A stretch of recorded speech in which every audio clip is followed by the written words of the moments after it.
From the Gert Boyle studio, it's OPB Politics Now for Thursday, November 7th. Donald Trump is stronger than ever, and Republicans are riding high. It's possible, maybe even likely, the party will have majority control in both chambers of Congress. Oh, and the Supreme Court.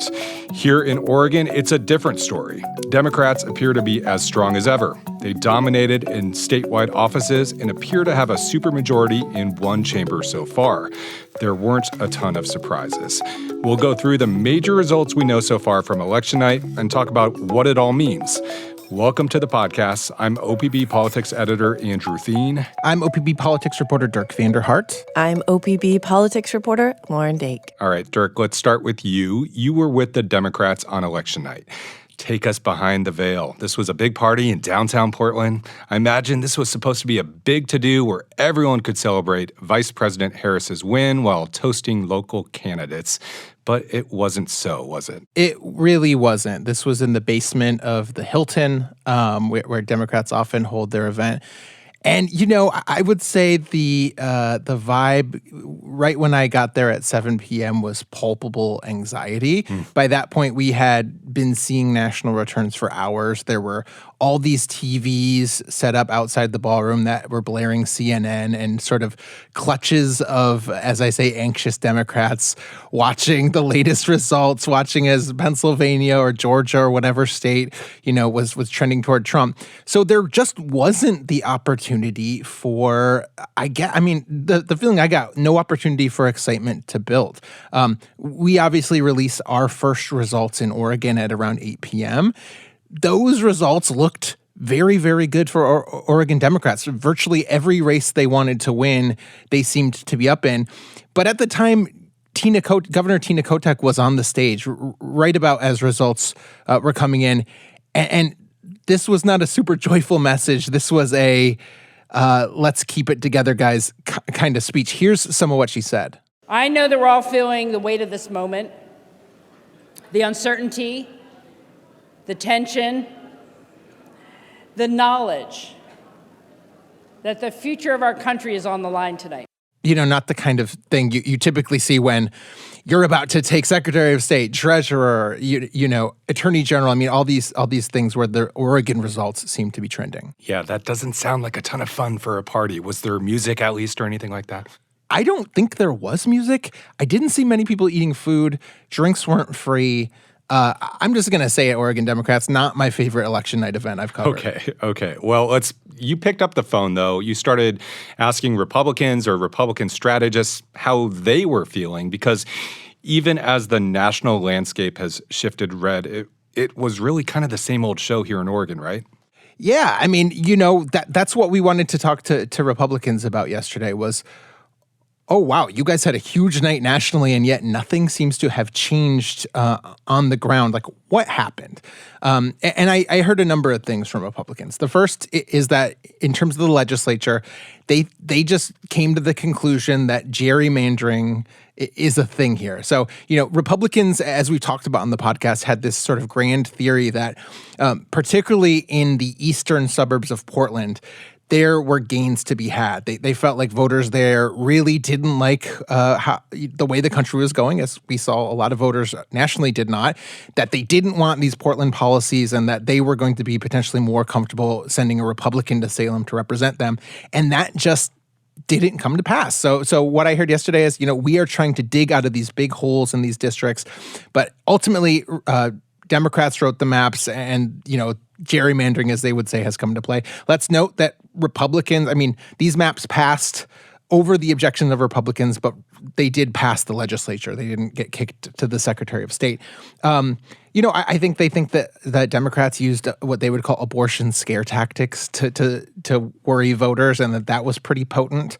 And I think there's some hand-wringing among Republicans about potential strategy miscues. We talked on the podcast earlier about how all this money from former Congressman Greg Walden was coming in, but it was coming in pretty late, and Republicans wondered whether that was a misplay. And I think given some of the results we're seeing where Republicans didn't gain ground at all in the legislature, it looks like, I think that those criticisms are now becoming a little sharper. After an election result, that's when the Monday morning quarterback Yes. comes in, right? Yes. Where people are like, what did we do wrong? What can we change? And That's some of the discussion here from the Republican side. Okay, so before we start talking about some of the more specific takeaways from election night, election week, whatever you want to call it, Lauren, turning to you, you were with the Republicans at their party.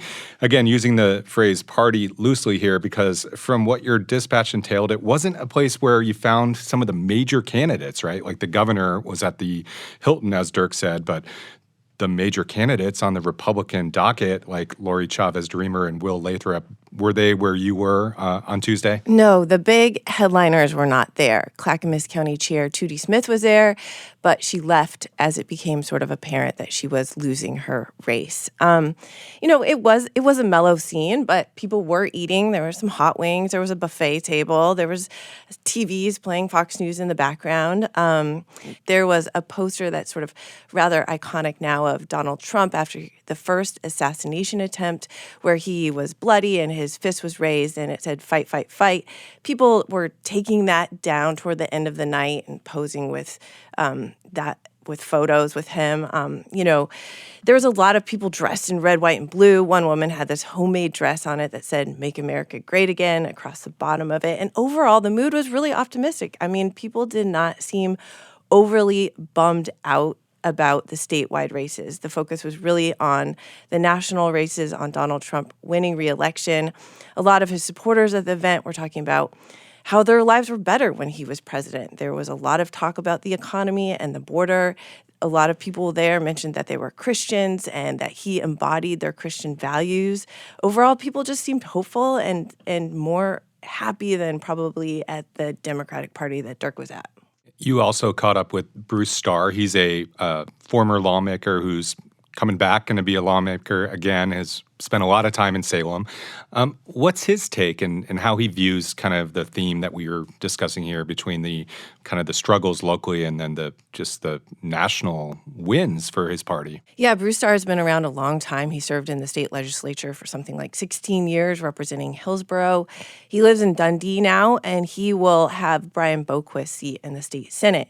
He's definitely conservative. He's a business owner. He's currently a Dundee city councilor. His dad was a state lawmaker. His family has been well known in conservative circles for a long time in this state. He was happy. He won his race. He was happy about President Trump. But he was one of the few people I talked to who was willing to express some frustration about what happened at the state level for Republicans. Like a lot of people, he felt like Will Lathrop, the Republican candidate for Attorney General, had a shot at winning the AG race. So when it became clear that he was losing quite handily, he expressed some frustration that he does not understand why Oregonians will not consider voting for a Republican when things don't seem to be going particularly well in this state and when the state has been controlled by Democrats for a long time. So that was kind of his takeaway, is said, at what point are Oregon voters going to think like, hey, we need a change in the state? Yeah, there's no shortage of public opinion polls dating back years that talk about how frustrated people are with the status quo, right? And yet here we are. I feel like this is a question I consistently have, and we've talked about this on the podcast several times, that Republicans in Oregon have not won statewide office effectively since the early 80s, aside from a couple exceptions. There are a couple U.S. senators. There's Dennis Richardson, Secretary of State, but there are Republicans in Oregon and non-affiliated voters who support these candidates or these issues, and it's not like Oregon Democrats are winning major popularity contests. Both former Governor Kate Brown and current Governor Tina Kotek have really low marks historically in terms of their popularity. So what gives here? Why weren't Republicans able to capitalize on major issues like Measure 110 and its effect in Portland and beyond? I know we've asked this question before, but any takeaways, Dirk? Yeah, I mean, I talked to a number of people about this too. There's a very basic, simple takeaway that I got from Chris Shortell. He's a Portland State University political science professor. That is, Democrats just have a built-in registration advantage. The numbers are with them in some respect. Obviously, we have a lot of non-affiliated voters in the state. You never quite know where they lie, but typically the numbers have been with Dems. Because of that, they've got a pretty sophisticated infrastructure in their party that Republicans might not have. And so he thinks that, on one level, it's just harder for Oregon and Washington Republicans to capitalize on some of this national mood stuff because they are not there with the weaponry, if you will, to bring into play when the metaphorical weaponry, to be clear. And I think Democrats, and by the way, I want to acknowledge that Democrats were not just fully glum. Like, there was enthusiasm at this party, especially when Andrea Salinas seemed to win her race, which hasn't been called yet. Like, a lot of people cheering. I think people were excited about Dan Rayfield becoming AG. But Dems would say that they really feel like they've earned this. And legislative Democrats I talked to yesterday say they are actually addressing some of these issues. They came in last session and helped craft this House Bill 4002, which rolled back Measure 110. They've been pouring a ton of money into housing policy. Here is House Majority Leader Ben Bowman, a Democrat from Tigard. He says what I heard from a lot of Democrats yesterday. Over the last 2 years, we have had highly productive legislative sessions where the output of those sessions were bills that mapped perfectly onto the top priorities that Oregonians have repeatedly said were their top issues. And so, there's that stuff, and it just takes a lot, I think. Red waves have hit Oregon before. We saw it in 2010, but it takes a little more in this part of the state, especially, we don't like Donald Trump here. The electorate does not. So I think it takes a little more for that to affect things here. And just to build on Dirk's point for a second, the Democrats in the state, they have had a machine for decades. They have this pipeline where they train and recruit viable candidates. And they have this whole functioning apparatus that the Republicans just cannot compete with in the state.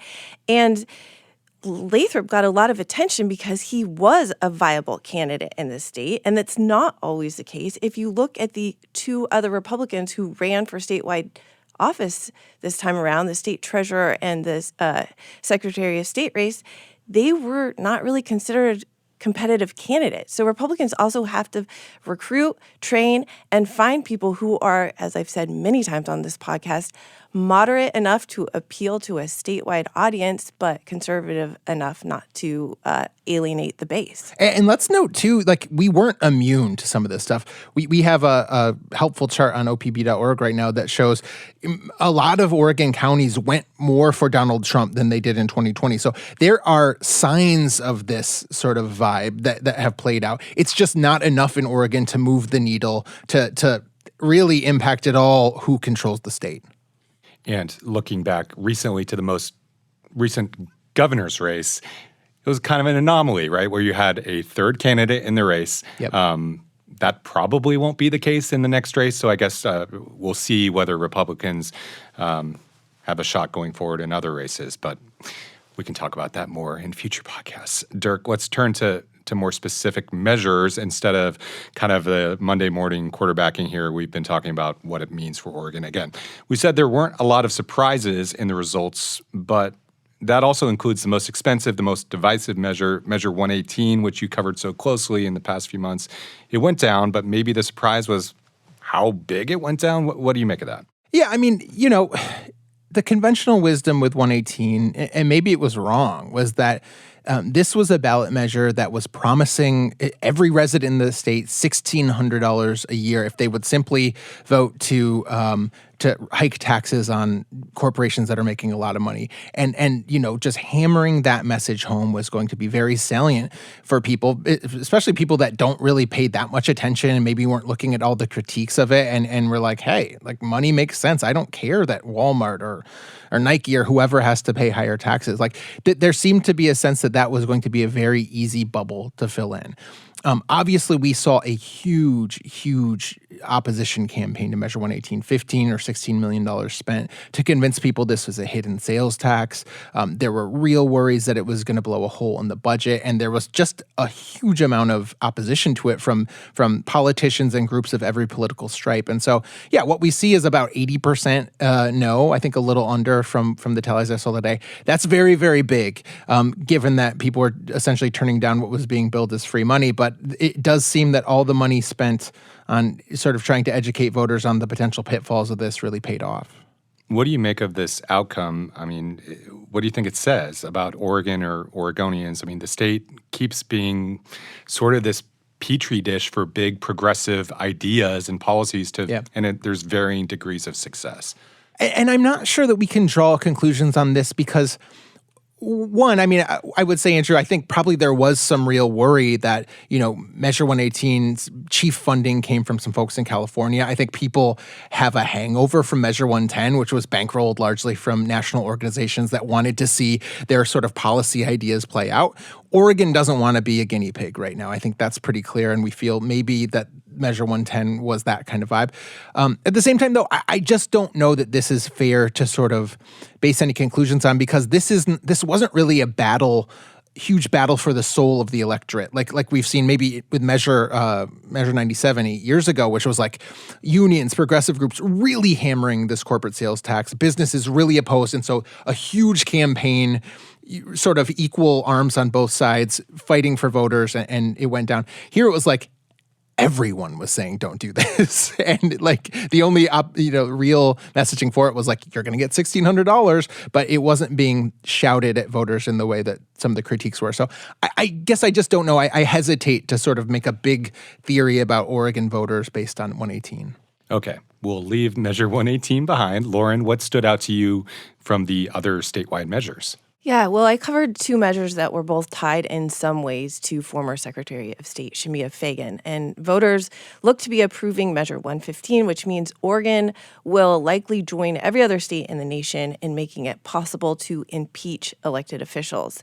And the way that would work is that the state house could vote to impeach the elected official, and then the Senate would hold a trial to consider convicting them and removing them from office. And then it would take a 2/3 vote by the Senate to actually make that happen. And there's been talk of impeachment, in recent state history with both Secretary of State Fagan and former Governor John Kitzhaber, and both of them ultimately resigned.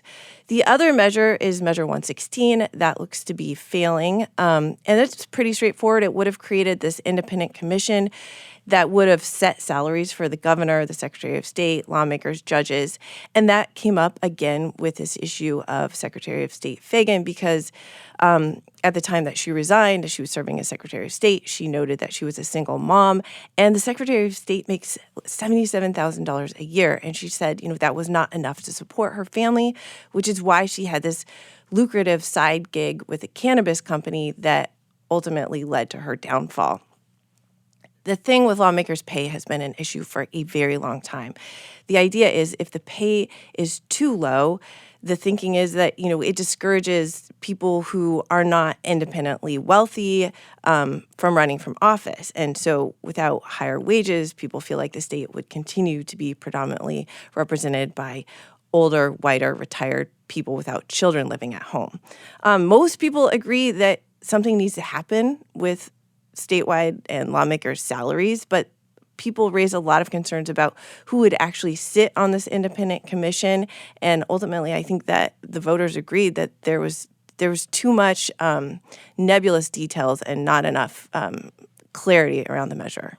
All right. Well, turning back to the statewide races for offices a bit more, we talked a little bit about Will Lathrop earlier, but is there anything to be gleaned from the margins or the candidates or the tenor of these campaigns for Secretary of State, Treasurer, and Attorney General that could dictate how we see Republicans or Democrats campaign in the coming months or years? I mean, I think a key takeaway, which has been a key takeaway for Republicans recently, is they need better candidates in some of these races. We had Dennis Linthicum. He's had success as a state senator in his Klamath district, but Oregonians are not going to vote up someone who has questioned vote by mail and essentially says that everyone, like our election results could be fake, to administer elections.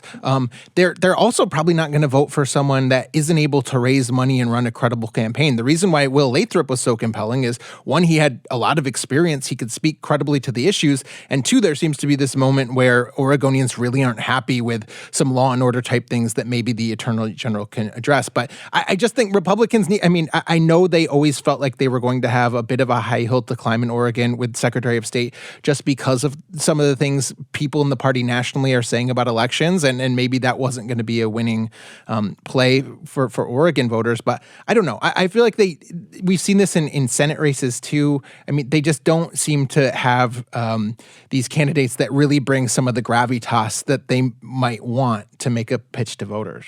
Yeah, and I talked to Julie Parrish yesterday, and she is a former state lawmaker and an attorney, right. And she was really instrumental in getting Dennis Richardson elected, and he was the last Republican to hold a statewide office. He served as Secretary of State. He died of brain cancer while he was serving in 2019. And, she said he was a conservative state lawmaker. But what he did that worked, Parrish said, was he steered away from national talking points. And he really, he campaigned in Portland, and he talked about auditing Portland public schools, and he talked about auditing the state's child welfare system. And he really honed in on specific local issues that resonated with voters and managed to steer clear away from, more national talking points that sometimes scare voters. And she hasn't seen a Republican candidate that has really managed to do that since Richardson. And that was also a year where, Richardson did bring the kind of gravitas I'm talking about. He'd been around for a while, known quantity, very socially conservative, but was able to still prevail. But he also had, I think, what many people thought was a fairly weak Democratic candidate that year in Brad Avakian.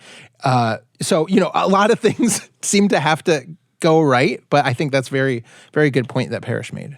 Okay, well, any other parting thoughts or partying thoughts or thoughts here on this fine Thursday? I think not less a thought and more of a question, which is that, there is this sense among Democrats now that given the way things look in the federal government, state legislatures, state governments are going to have to be a bulwark for the party's policies if they are going to have any sort of success or try to hold the line in these coming years. And so the question we have had is, what does that mean for Oregon Democrats who again, are firmly in control of the state?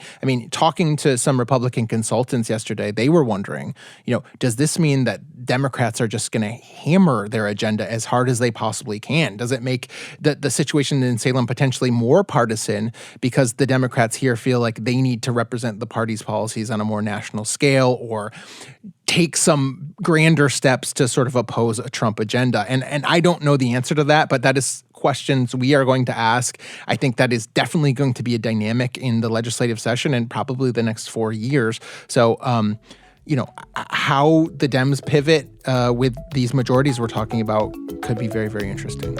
Very interesting indeed. Thank you both for your amazing work this week, and thanks for coming on the pod to talk about it. Thanks, Andrew. Thank you, Andrew. This week's episode was produced by Anna Griffin, and our audio engineer is Nalene Silva. Our music comes from Audio Network. We'll be back soon, how about tomorrow, with a bonus episode of Politics Now focusing on Portland politics and the new era coming to City Hall. While I have the mic, join Dirk and Lauren and the rest of the Politics Now team alongside OPB's Think Out Loud for a video live stream on Tuesday, November 12th at noon as they discuss the outcomes from key races and measures across the state and in Southwest Washington. We'll talk about what those implications may be, how they might affect the lives of Pacific Northwest residents like yourself, and much more. This live stream will be taking place on YouTube, so be sure you are a subscriber to our channel. That's at youtube.com/OPB, and have your notifications on to be alerted. It's a great way to start your week after a long holiday weekend. We'll leave it there for today. Thanks for your support, and thanks for listening.